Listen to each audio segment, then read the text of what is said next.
Hello everyone, and we will continue our discussion in this groundwater exploration part 5. Before in part 4 we have discussed how modeling can be done employing remote sensing and GIS technology, and one more question we can answer about we can say that this total 10% area or 10 times area will get benefit, 3 years time or 2 years time it will take, but which area will get benefit? This is another question decision makers can ask before approving a site for groundwater recharge structure. Which area will get benefit? So, that too can be simulated, that too can be modeled on a GIS platform, again employing remote sensing data, and that data generally is available free of cost. So, I am taking an example of another area. Otherwise, people will feel that I am all the time taking example of Bundelkhand Craton, because I come from that place, but this is not, I am taking now another example, and this example is from Gujarat part.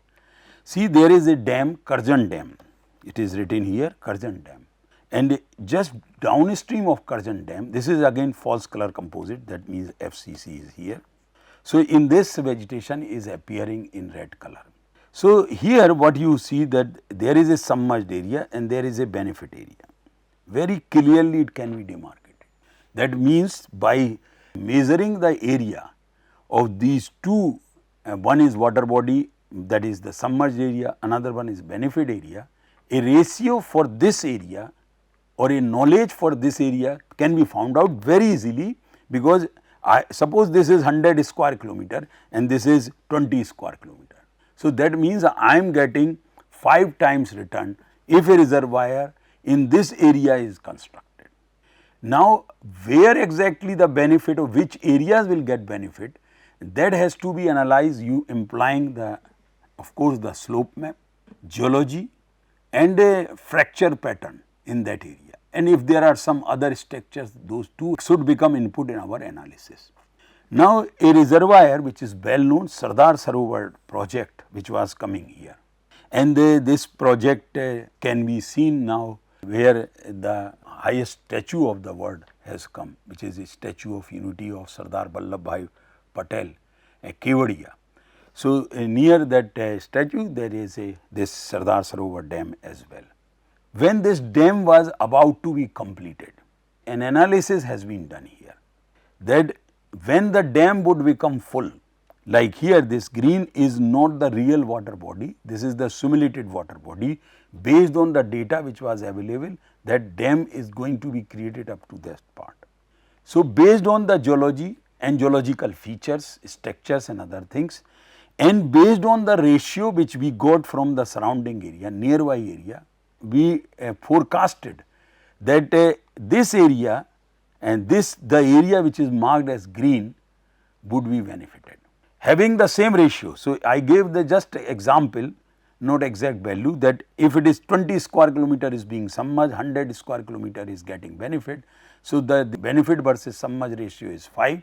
So, the same ratio has been applied here, that if suppose in this case also, if I say that this is 40 square kilometer area is getting submerged, 200 square kilometer area is getting benefit, the same ratio I have applied here, and based on the geology and other structures features, the area was also predicted. Now, how to validate?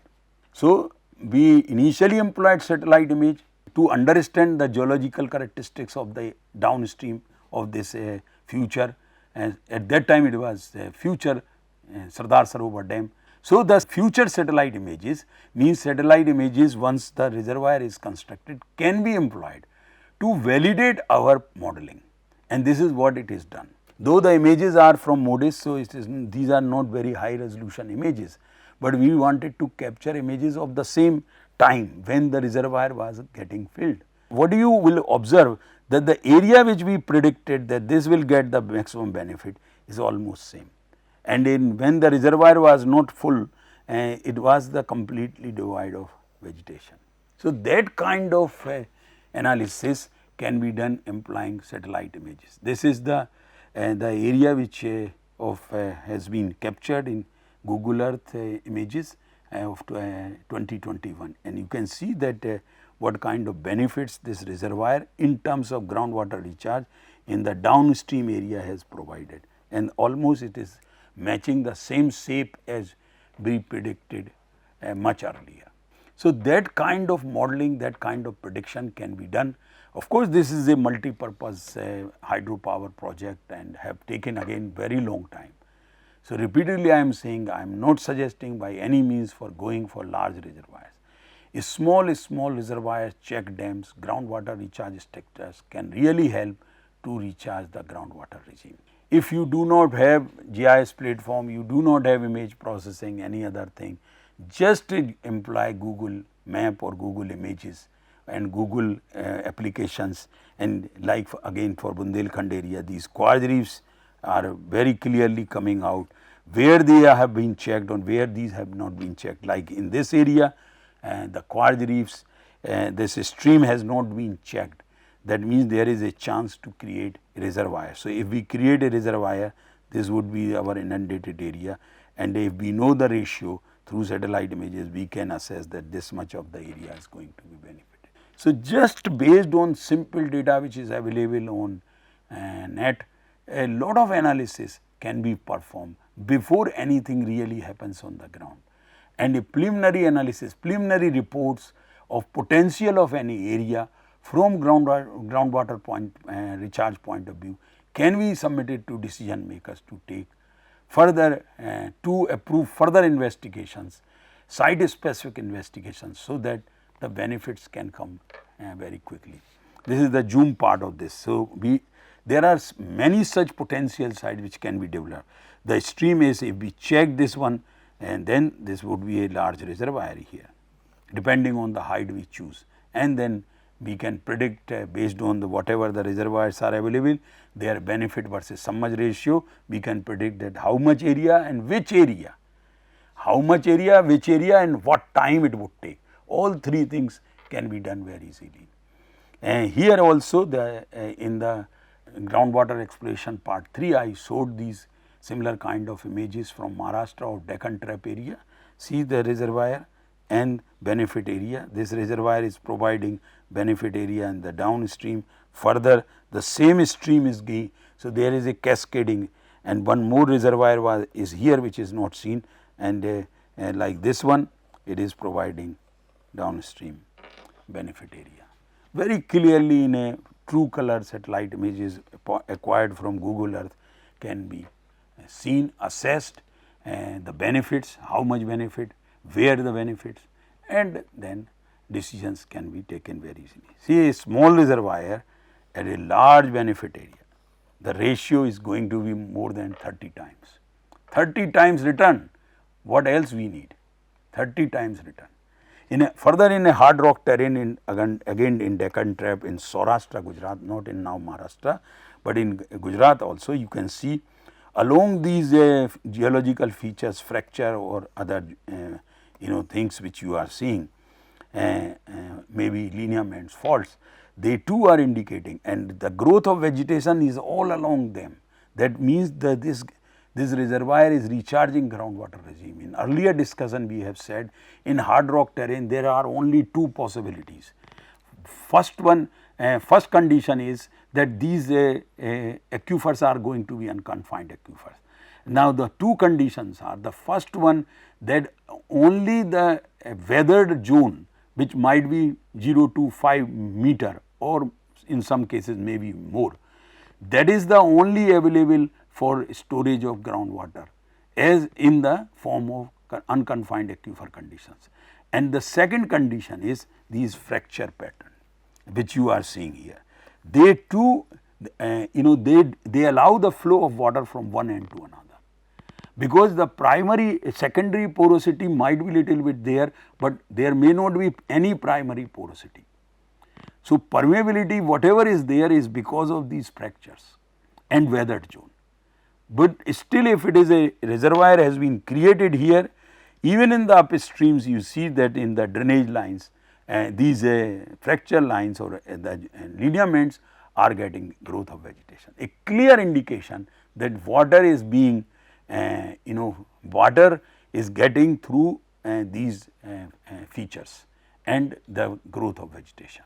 So, if by some means we can create a few more recharge structures here, may not be such big, but a smaller one, the area can become green, and as agricultural fields you are seeing which are the benefit area of this reservoir, one would start seeing in other parts of this area, not only along the fracture lines or lineaments, but other areas also. Now, one more thing which I would like to discuss, how to find out further do the analysis and how to find out which are the areas are going to provide good recharge and which are the areas are not going to provide good recharge.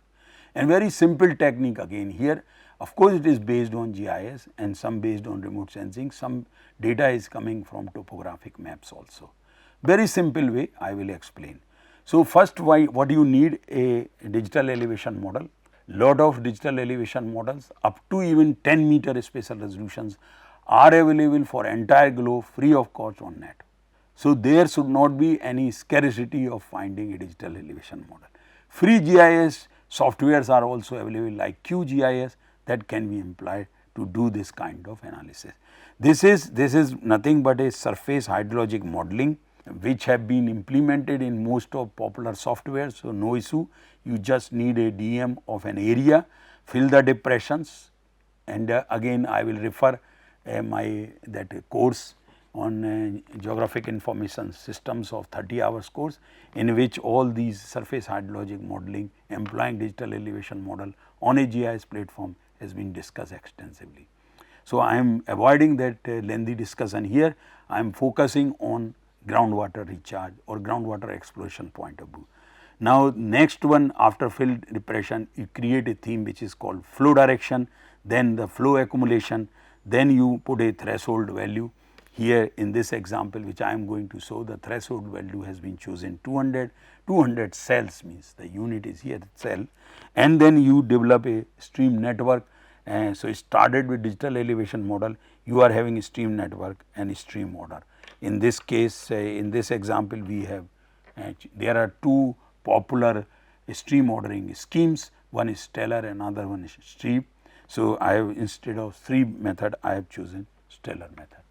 Both methods are having their positive points and negative points. So, one you can choose, it is hardly much difference in final results. Now, in this one, this is part of West Bengal Bankura district, and this what you see that in this Dwarkeshwar watershed, what you are seeing, there are two types of drainage, one is in the black color and another one is in the red color.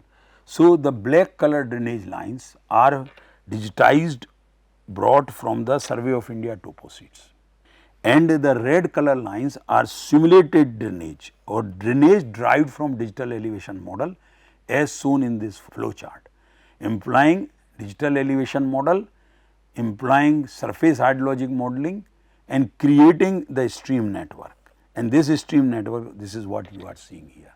So, two drainage for the same area, for the same watershed, one is the real one which has been digitized using Survey of India topography, which were surveyed on the ground. When survey were done, topographic survey, this drainage was existing there. Second one is the simulated one.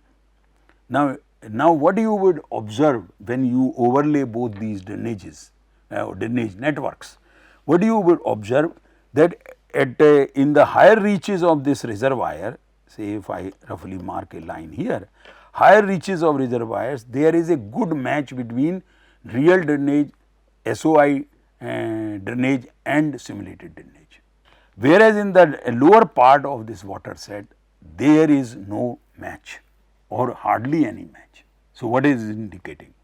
Very simply, it is indicating that if both drainage networks are matching, then that means that these are not the good places to create groundwater recharge structures, because the match is telling that whatever the water is coming, it is all going through the channels which have been surveyed in the field. Why? Because when we do this surface hydrologic modeling, there we use one assumption, and that assumption is that whatever the rain or precipitation will occur has to flow on the surface. There will not be any loss to the ground subsurface or to the atmosphere. That is the assumption taken inside this surface hydrologic modeling. So, when assumption based network and the real network is matching, that means that no water is going in the subsurface, and assuming very easily we can think that loss to the atmosphere is uniform throughout this small area.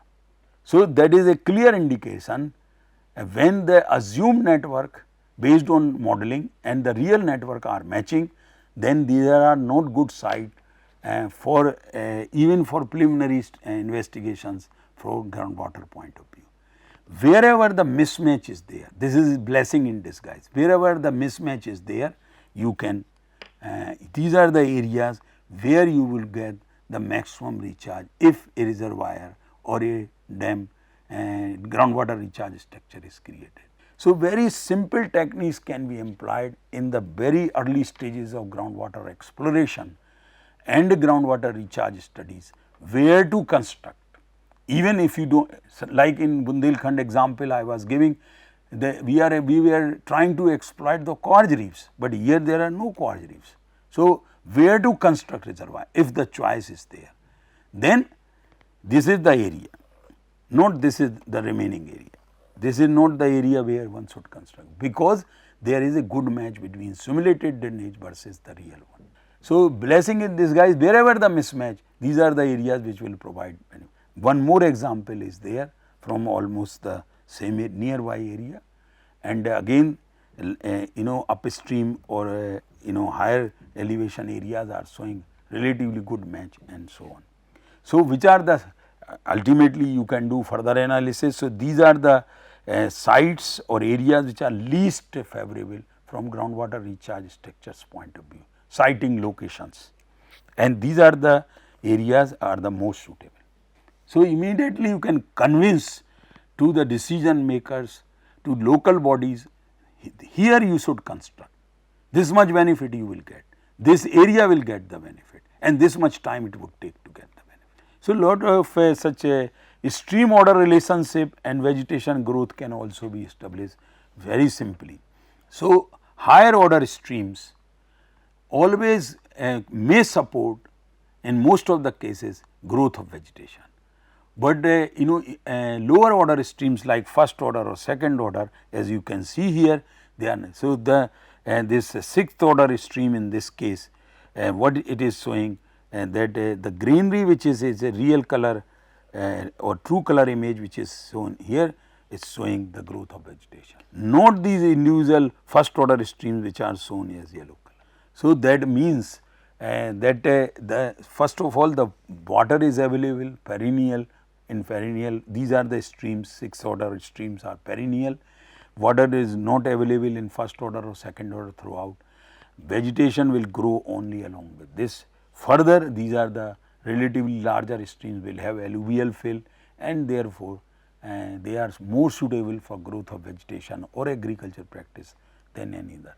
So, stream order, because if you recall we also estimated or calculated the stream order.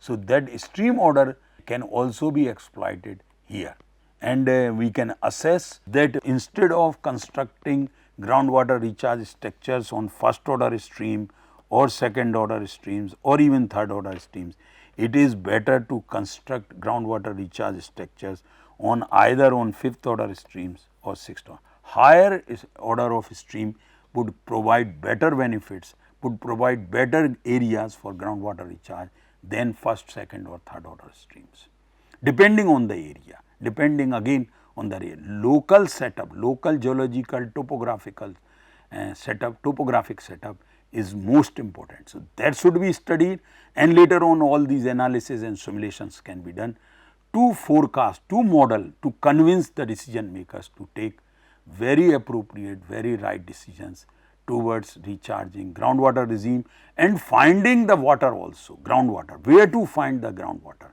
Just search the higher order streams, there are more chances of getting water.